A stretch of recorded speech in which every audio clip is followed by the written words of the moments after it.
নমস্কার বন্ধুরা, বংনেচার টুকি চ্যানেলে আবারও একটি ভিডিও নিয়ে চলে এসেছি তোমাদের সঙ্গে শেয়ার করতে। তো এখন দেখতে পাচ্ছ এই নেট নিয়েই আমার কাজবাজ চলছে, কারণ এখন যে ধানের সময় চলছে সবাই এখন ধান শুকনো করার জন্য এই নেট সেলাই করতে দিয়েছে। তো আজকে যেহেতু ভাবছি একটু চড়কে যাব, তো সেই জন্য রান্না বান্না করে সকাল সকাল মোটামুটি আমি এগুলো সেলাই করতে বসে গেছি। তো নেটটা যে ছোটোখাটো তা কিন্তু নয়, নেটটা অনেকটাই বড়। আর তার সাথে সাথে 4টে শাড়ি আছে, সেগুলোও সব জুড়তে হবে।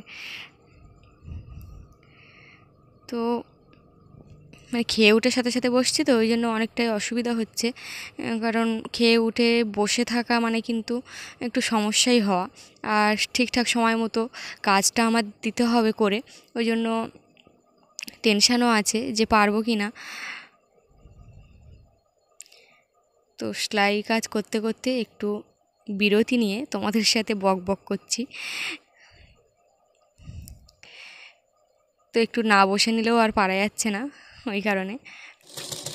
তো দেখো এই যে মাথাটা সেলাই করে নিচ্ছি আগে, কারণ একটু বড় ছোট হয়ে গেছে। আর তখন না দুজন মিলে কিন্তু নেটটা কেটে দিয়েছে। আর এই যে কারেন্ট চলে গেছে বলে আমি মাথায় হাত দিয়ে বসে পড়লাম, এখন কি হবে সেই জন্য। কারেন্টটা না থাকলে আবার তো সেলাইও করতে পারবো না, কিন্তু কোনো ব্যাপার নয়, সোলার আছে, সোলারটা জ্বালিয়ে দিলেই সমস্যা শেষ। সোলারটা না আনলে সেলাই করা হতো না তাড়াহুড়োতে।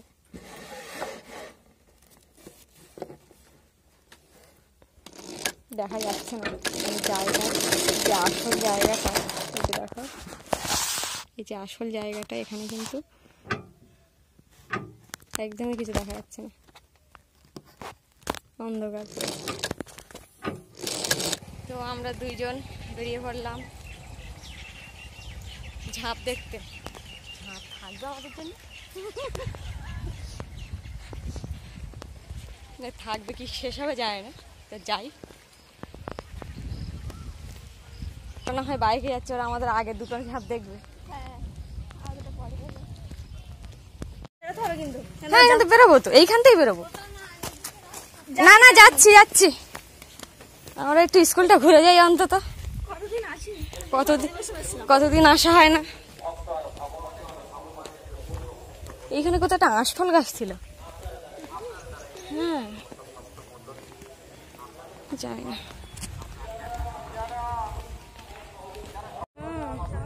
সব কিছু ঘেরা, কতদিন আসি না স্কুলটা।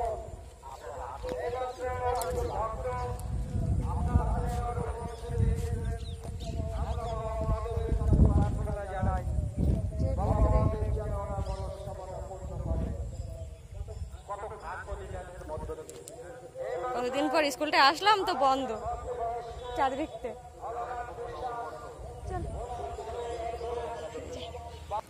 তো আসার পথে মানে আমরা দুই বোনও বেরিয়েছি, তো আসার পথে ঘুরে গেলাম স্কুলটা। আর ওই যে দূরে গাড়িটা দেখছো, ওগুলো কিন্তু মানে পুলিশ কাদেরকে ধরে নিয়ে যাচ্ছে জানি না। তো আসার সময় শুনলাম একটা বাচ্চা ছেলে নাকি কি গাড়ি চাপা পড়ে আর মারা গেছে, মানে মাটির গাড়ি, মাটি বইছিল হয়তো গাড়িটা। তো মানে গাড়িটাও বুঝতে পারি না, আর বাচ্চা ছেলেটা ভাঁটা খেলছিল, সেটাই গাড়ির চাকার নিচে পড়েছিল, আর সেটা গুঁড়াতে গিয়েই আর ওখানেই মারা গেছে। তো ওই জন্য পুলিশ এসেছিলো, অনেকটাই ভিড় ছিল। তো ওটা নফরগঞ্জ এলাকায়। আর আমরা এখন এখানে আছি স্কুল মোড়ে, যে চড়কটা হয় সেইখানে।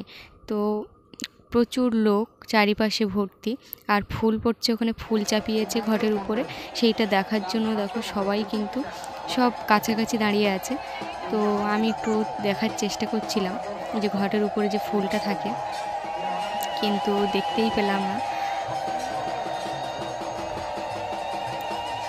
ওই জন্য একটু ফোনটা ক্যামেরা জুম করে আর দেখার চেষ্টা করছিলাম যে দেখতে পাই কি না। সামনে অনেকটা দেখছি ফাঁকা ছিল, যদি সামনে চলে যেতাম ভালো হতো, কিন্তু কোন দিক দিয়ে যাবো বা ভিড় ঠেলে যাওয়াটা অসম্ভব। আর এই যে ঝাঁপটা, এটা কিন্তু বটি ঝাঁপ, বটিতে সিঁদুর মাখিয়ে। আর এই যে দেখো শিব পার্বতী এরা সাজগোজ করে, মানে এরাই আর কি ওই যে বালাকি গান বা আর যে শিবের গাজন যে গান হয় সেগুলোই কিন্তু ওরাই করে আর কি। তবে ভালো, প্রত্যেক বছর কিন্তু জাঁকজমক করেই এই অনুষ্ঠানটা পালন হয় বা এই চড়কটা পালন হয়। আর সবাই যে যার মানত যে করে, যাদের মনের আশা পূরণ হয় তারা মানত পূরণ করে। তো যাতে ফুল পড়ে কিন্তু সবাই সেই যে চেষ্টায় আছে, সবাই জয়ধ্বনি দিচ্ছে আর ড্যাঙ্কা নয় ঝাঁঝ ঢাক বাজাচ্ছে। তো এরপরে ফুল পড়লেই শুরু হবে ঝাঁপের পর্ব। তো গ্রাম্য অঞ্চলের দিকে এই সমস্তগুলো বেশ চোখে পড়ে। আর গ্রাম অঞ্চলের অনুষ্ঠান মানে কিন্তু সব মানুষে পরিপূর্ণ চারিদিকটা, বেশ ভালোও লাগে দেখতে। তো দেখো সবাই কিন্তু এবার ঝাঁপ দেখবে বলে অধীর আগ্রহে আছে। তো আগের বার যখন এসেছিলাম তখন কিন্তু ঝাঁপ প্রায় শেষাগত ছিল। আর আজকে ওই জন্য সকাল সকাল 4টের দিকে 4:30 দিকে বেরিয়ে পড়েছিলাম। আর প্রচুর রোদ ছিল সেই সময়। তো যাই হোক দেখো একজন ভাই উঠেছে। আর তার আগে কিন্তু যে লুটগুলো হয়, অনেক ফল থাকে, তো আমাদের দিকে আর সেরকমভাবে ছুটছে না। একজন মানে আমি যেখানে দাঁড়িয়েছিলাম সেখানে কয়েকজন বাচ্চা ছিল, তো সেই জন্য আর বাতাসা ছুটল না। প্রথমবার ছুঁড়েছিল তো বাচ্চাটার মাথায় লেগেছিল, ওই জন্য আর দ্বিতীয়বারে আর ছুটল না। আর ফল টল সেগুলো যেখানে দাদা ভাইয়েরা দাঁড়িয়ে আছে সেদিকেই ছড়াছড়ি করছিল, কারণ ওরা ক্যাচ ধরতে পারবে। আর আমি একটাই বাতাসা পেয়েছিলাম, মানে হাতে যেটা পড়েছিল সেটাই, আর পাইনি।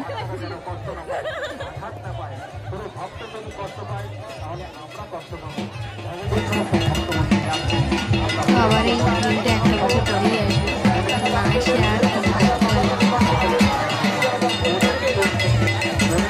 এটা প্রথম ঝাঁপ। আর এই যে দেখতে হচ্ছে বুকি, তো সেদিকে সব শিবির রাখা হয়েছে। তবে কারোর কোনো অসুবিধা হয় না, আমি যতদিন দেখেছি কারোর অসুবিধা সেরকমভাবে আমি দেখিনি, যেহেতু বিশ্বাস নিয়ে মনে মহাদেবকে ডেকে স্মরণ করে আর এতদিন পালন করে সমস্ত কিছু, তারপরেই তো ওরা পড়ে, তাই অসুবিধা বলতে সেরকম কিছুই হয় না। একটু পড়া এদিক ওদিক হলে তখন হয়তো কি হয় না হয় জানি না।